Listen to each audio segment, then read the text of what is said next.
Hey everybody, it's Nintuba64 here. Welcome to episode 5 of my Let's Play of The Legend of Zelda: A Link to the Past. In the last episode, we completed the second dungeon of the game, and in this episode we are going to get a bunch of heart pieces, a couple of bottles, you know, all that good stuff, while being on our way to the third... Oh, crap, really?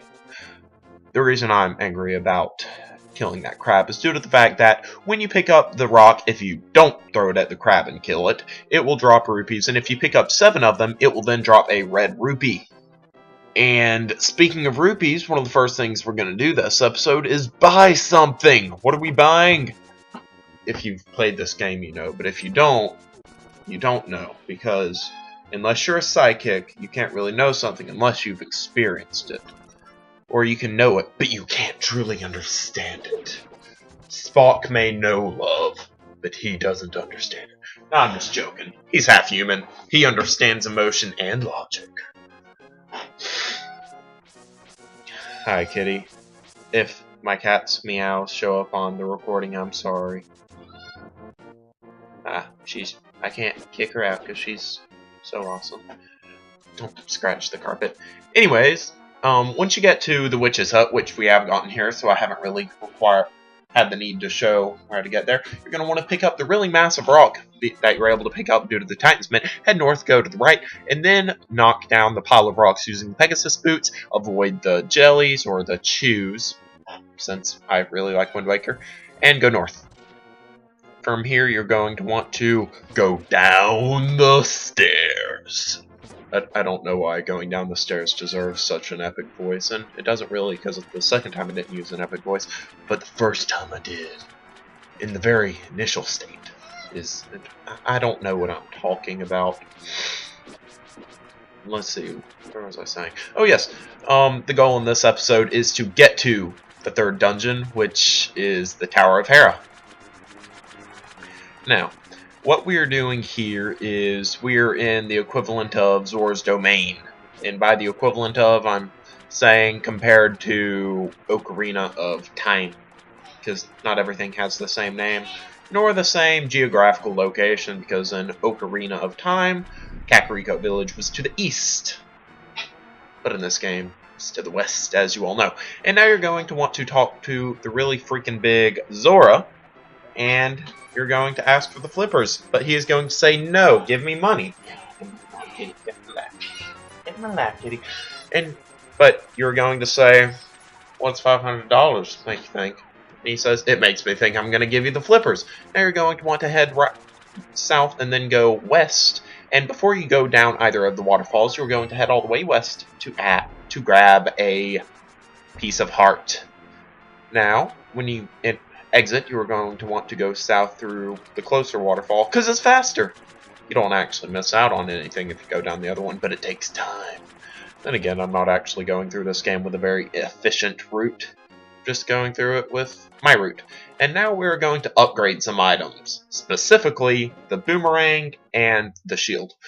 This is the Great Fairy Fountain. Essentially, if you go in there, you'll drop something, you know, because you're a klutz. Link is always a klutz. That's why he can pick up a weapon and automatically be masterful with it. I don't know, it doesn't make much sense. And this fairy will say, is this yours? If it's either the shield or the boomerang, she'll say, okay, I like an honest person. I'll upgrade it for you. If it's not those items, she'll just say, hey idiot, don't drop it in there again. So I don't suggest dropping other items. She'll give them back, there's no repercussions, it's just a pain in the butt if you drop the wrong thing. And let's see, comment question of the day. Let's see, since this is a kind fairy, I'll ask one about kindness, or causes of kindness. Define love. Yes, I know it's not really a question, but when your teacher assigns homework and there's something that isn't really a question and it tells you to define something and you don't answer it, she still gets mad. So I still expect you to answer this. And yes, a slightly annoying thing about the Pegasus boots with them being activated with the A button instead of the L button, like in the, not remake, but spiritual successor, Link Between Worlds, you'll sometimes accidentally grab the rocks. And now I'm going to want to equip the boomerang because it's an amazingly useful thing, and I haven't shown off the upgraded boomerang. It essentially causes it to travel faster and go all the way across the screen instead of only about halfway across the screen. Also, I upgraded the shield, if you'll notice, and that just causes it to be able to deflect magical attacks in addition to normal air or fire. Now, what you're going to want to do now is head to the entrance of Lake Hylia, or whatever it's called in this game.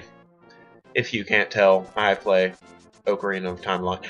It's not actually my favorite 3D Zelda game. That would be Wind Waker, or if you consider A Link Between Worlds of 3D Zelda games, it would be that. But as you guys know, I consider it a 2D one based on the gameplay. But yeah, Lake Hylia. And you're going to want to swim north because there is a bum under a bridge. There should be a song called that. It's a bum under a bridge. I don't know. I can write out chords, and I can do an awesome rhythm. Don't ask for lyrics from me. Anyways, you're going to talk to him, and somehow he's going to know you. He's going to be like, "Yo, Link!" There's a bottle. I'm just going to keep on sleeping down here. Have fun, though. And now we're just going to want to head out of the ocean area. I don't know why I pronounced ocean like that, and why I even called it an ocean when it's clearly a river, even though it's not really flowing at all. Sorry if my voice is any different. Kind of fighting off a cold right now. But that's beside the point. We're playing Zelda, and that means we're gonna solve puzzles. It doesn't really mean that. It does mean we're gonna bribe a body of water because it gives us the ability to hold more either bombs or arrows. And that is what this big island in the middle of Lake Hylia in the light world. You don't know what the dark world is yet, so forget I mentioned it. But essentially, if you throw in rupees, every time you throw in 100 of them, it will upgrade the capacity for either your bombs or your arrows by 5. Now, the maximum capacity for the bombs is 50, for arrows it is 70, which, using conventional math, you'll think, okay, that takes 1,600 rupees. But it doesn't, due to the fact that the last time it upgrades it by 10 instead of 5. So you'll need to upgrade each of these 7 times for a total of 1,400 rupees spent on this. That's why after every dungeon you're going to want to empty your wallet into this unless there's something you already have planned on doing. Because if you're going through a dungeon for the first time, like I'm not, beaten this game before, don't worry. This is 100% Let's Play, of course. But if you're just mucking through a dungeon, screwing up, getting a maxed out wallet, that's not good. You never want to max out your wallet. You always want to have something to spend it on, unless you've bought everything. But if you haven't, that money is literally eating a hole in your wallet. You're going to want to spend it. Now, if this were real life, I would, by all means, say, save money. Well, not money, something of value. Money loses value too quickly. Yeah, the dollar. It's kind of going down the hole. But, you know, precious metals, gold, silver, and since I love the tuba, brass. You know, maybe I should be a tuba maker when I grow up. Like an instrument technician. Nah. I'm gonna totally be like Boston Symphony Orchestra. Principal tubist, you know it, because I'm totally talented enough for that. Oh, I'm awful at my instrument. Oh, not really. I'm decent. It'll take a crap ton of practice to ever get there. But I'm fairly decent at my horn. You wouldn't think I suck if you heard me. But this is about video games and my cat meowing. It's not about the tuba, even though everything should be about the tuba because it is the greatest instrument ever. And anytime someone hears a professional tubist, they are receiving an eargasm. If you don't know what an eargasm is, I feel terribly sorry for you. But it means you've never heard the tuba. But off of that note, how are you guys doing? And if you guys can't tell, how are you guys doing is what I say when, oh crap, what do I say, what do I say, what do I say? Ooh, I know, I'll talk about the game itself. You're going to want to head what would be west from the Sanctuary, which is where I am now, in order to enter the Death Mountain. Even though it's not really the Death Mountain, because it moved places from game to game, because now it's kind of in the western center area, north, more like it. But in other games, it is in the... And yes, that is... Sorry, what? In other games, it was to the east or other places. And I just proved what I said about the crab the rock on its back. If you pick it up, you can pick up rupees. If you got 7, I believe, you're going to get a red one. And now this old man is like, hey, can you help me through the dungeon? I forgot to get a guide. So, yeah. Will you be my walkthrough? And that's what this is. That's why it's 100%. That's why I'm explaining so well. Or, this is a pretty simple game. I don't really need to explain it, even though it would be cool if I had one of those cool input things, if I was able to mod my emulator that I'm using to record this. And yes, if you're against emulators, don't worry. I own A Link to the Past, not a cart, on a Virtual Console. The reason I'm using an emulator to record it is because my capture card, no matter whether it's recording an 8-bit game or a full-on Wii game, the file size for recording is still large, and the file size for recording from an emulator is much lower. Also, if you're noticing it's slightly narrower, that is because the native output of the SNES is 8x7, which is slightly more narrow than what you're used to for SNES 4x3. The reason I prefer the native output because if you've ever seen, like, if you've ever just played Mario, you'll notice the blocks aren't perfect squares.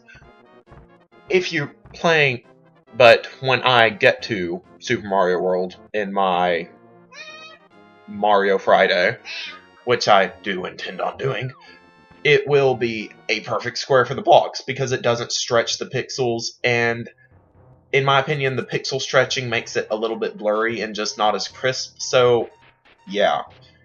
Whenever I LP a game, I will record it using emulator if possible. I might not actually be able to record Super Mario World from emulator due to it has a lot of RNG stuff in the Toad houses, which would mean I'd have to dump it a lot of times since it only records the inputs.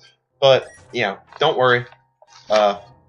When I record games that I emulate, I either have it or plan on getting it very soon.